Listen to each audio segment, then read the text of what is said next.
నమస్తే అండి. టొమాటో బజ్జీ ఎలా చేసుకోవాలో చూద్దాం. ముందుగా ఒక కప్పు శనగపిండి తీసుకున్నాను. మీకు క్రిస్పీగా కావాలి అనుకుంటే కనుక బియ్యం పిండి ఒక 2 స్పూన్లు యాడ్ చేసుకోండి. అలాగే కొద్దిగా వంట సోడా, కొద్దిగా పసుపు, అలాగే వాము నలిపి వేసుకుంటున్నాను. ఇంకా మీకు రుచికి సరిపడా సాల్ట్. సో ముందు అంతా ఉండలు లేకుండా మిక్స్ చేసుకొని హాఫ్ కప్ వాటర్ దాకా వేసుకొని మిక్స్ చేసుకోండి. మరీ పలుచగా కాకుండా కొంచెం గట్టిగా ఉండేలాగే చేసుకోండి. పిండి టమాటాలకి పట్టాలి అంటే తడి లేకుండా కొంచెం డ్రై అయినవి తీసుకోండి. అలాగే 3 బాయిల్డ్ ఎగ్స్ తీసుకున్నాను. ఆయిల్ని మీడియం ఫ్లేమ్లో పెట్టుకున్నాక ఆయిల్ కాగిన తర్వాత ఇలా టమాటాని మొత్తం పిండిలో ఇలా ముంచి ఇలా వేసుకోండి.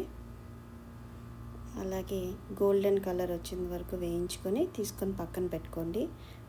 దాన్ని ఆఫ్ కింద ఇలా కట్ చేసి పెట్టుకున్నాను నేను, ఎందుకంటే మనకి స్టఫ్ పెట్టుకోవడానికి వీలుగా ఉండేలాగా. అలాగే టమాటాల్లో పైన ఉన్న తొక్కు ఏదైతే ఉందో అది తీసేసి ఇలా స్మాష్ చేసి పెట్టుకోండి. ఇద్దరు మీరు మిక్సీలో అన్న కూడా వేసుకోవచ్చు.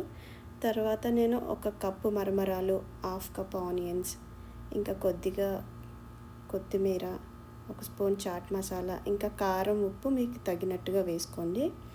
అన్నీ వేసుకొని ఒకసారి కలుపుకున్నాక మిగిలిన పిండితో నేను కొద్దిగా చిన్న చిన్న బజ్జీల కింద వేశాను. అది ఆ మిక్చర్. ఇంకా నా దగ్గర కార్న్ఫ్లోర్ లేదు, నేను మిక్చరే వేసుకుంటాను. మిక్చర్ వేశాను. అలాగే లాస్ట్లో కొద్దిగా హాఫ్ లెమన్ పిండుకోండి. అంతా మిక్స్ చేసుకొని ఈ స్టఫ్ ఏదైతే ఉందో అది ఆ బజ్జీల్లో ఫిల్ చేసుకొని పైన వేయించిన పల్లీలు వేసుకోండి. ఇంతేనండి. నేను ఎగ్ బజ్జీలో కూడా అలాగే వేసుకున్నాను. Thanks for watching.